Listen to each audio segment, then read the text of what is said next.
सबसे पहले जब बच्चे यहाँ पे डिप्लोमा जब करते हैं तो इसमें बच्चे 10th करके भी कुछ आते हैं, कुछ 12th करके भी आते हैं, कुछ ग्रेजुएशन करके भी आते हैं। जो अभी 6 सेमेस्टर पास आउट होने वाले हैं स्टूडेंट, वो आगे क्या बीटेक करें या गवर्नमेंट जॉब की तैयारी करें, बहुत बड़ा सवाल है। उसके बारे में आप क्या कुछ कहना? आप सर एक यंग टीचर हैं और आपके पास बहुत सारा ऑप्शन था गवर्नमेंट जॉब लेने के लिए, और भी बहुत सारा प्राइवेट में भी था कि खुद का कंस्ट्रक्शन साइट खोल सकते थे, स्टार्टअप कर सकते थे, लेकिन आपने टीचिंग प्रोफेशन ही क्यों चूज किया? इसके पीछे क्या क्या आपकी सोच रहा? अभी इस वक्त मौजूद हूँ JRS मंत्रा कोचिंग में ही, और हमारे साथ सावन सर मौजूद हैं। सबसे पहले सर स्वागत है हमारे चैनल S2 स्टडी में। बहुत बहुत धन्यवाद जो आपने कीमती समय निकाल करके और JRS मंत्रा में आए लोगों के बीच सच्चाई दिखाने के लिए। सर आप सर्वेइंग बहुत ज़बरदस्त पढ़ाते हैं और स्टूडेंट लोग आपको सर्वेइंग किंग के नाम से भी जानते हैं। तो सबसे पहले सर आपसे सवाल, जो आप यूनिक तरीके से जो पढ़ाते हैं इंटरटेन करके, उसके बारे में आप क्या कुछ कहना चाहेंगे? देखिए, सबसे पहले जब बच्चे यहाँ पे डिप्लोमा जब करते हैं तो इसमें बच्चे 10th करके भी कुछ आते हैं, कुछ 12th करके भी आते हैं, कुछ ग्रेजुएशन करके भी आते हैं। तो जो 10th पास होकर के जो बच्चे आते हैं उसमें 2 तरह के बच्चे होते हैं। बिहार बोर्ड से भी कुछ बिलोंग करते हैं, कुछ CBSE यानी इंग्लिश पैटर्न वाले बच्चे रहते हैं। तो कुछ लोगों को इंग्लिश में थोड़ा सा लिखने में बिहार बोर्ड से जो बिलोंग करते हैं उनको ये लैंग्वेज प्रॉब्लम ज़्यादा समस्या आने लगता था।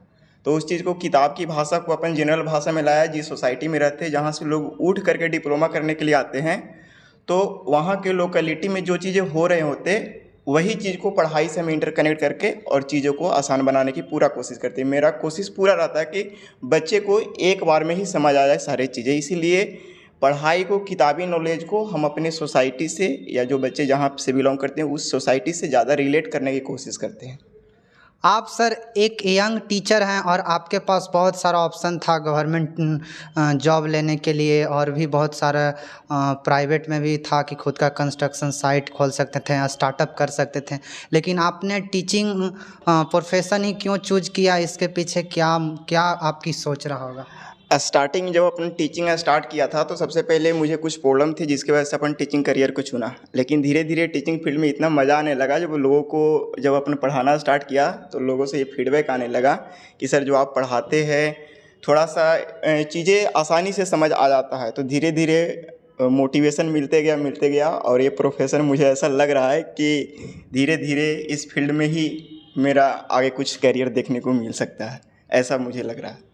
जो अभी 6 सेमेस्टर पास आउट होने वाले हैं स्टूडेंट, वो आगे क्या बीटेक करें या गवर्नमेंट जॉब की तैयारी करें, बहुत बड़ा सवाल है। उसके बारे में आप क्या कुछ कहना चाहेंगे सर? देखिए, स्टूडेंट के पास से जैसे ही पास आउट होते हैं तो उनके पास कैरियर अपॉर्चुनिटी बहुत सारे मिलते हैं। तो स्टूडेंट को खुद डिसाइड करना चाहिए कि उनकी हालात क्या है और उनकी गोल क्या है।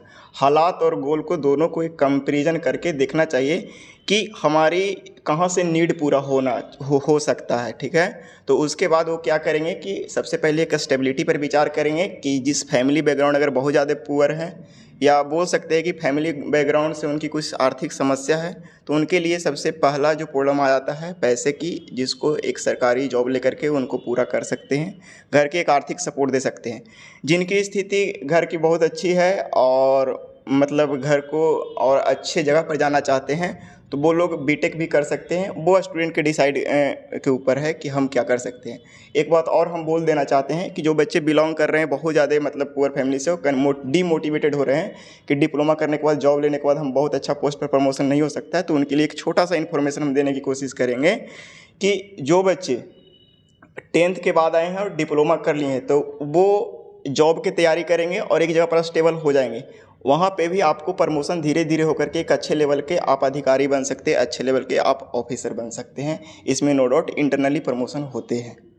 जैसे सर आप लोग JRS मंत्रा कोचिंग स्टार्ट किए, तो आगे मतलब क्या कुछ प्लानिंग रहने वाले हैं सर इस कोचिंग का? हम लोग को देखिए, हम लोग इसमें बहुत ज़्यादा भी एफर्ट लगा रहे हैं और स्टार्ट हम लोग सेमेस्टर के पॉइंट ऑफ व्यू से किए थे, लेकिन धीरे धीरे हम लोग इस कोचिंग को एक अच्छे मुकाम पर देखना चाहते हैं। और अभी सेमेस्टर के साथ साथ हम लोग को कुछ एडिशनल कॉम्पिटिटिव एग्ज़ाम्स के भी बैचेस चल रहे हैं जो JEE लेवल के होते हैं।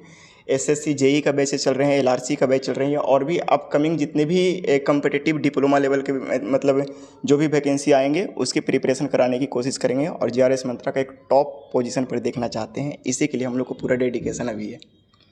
बहुत बहुत धन्यवाद सर कि आपने इतना कीमती समय देकर हमारे साथ बातचीत किया। Thank you sir. बहुत बहुत शुक्रिया। Thanks for watching S2 study news.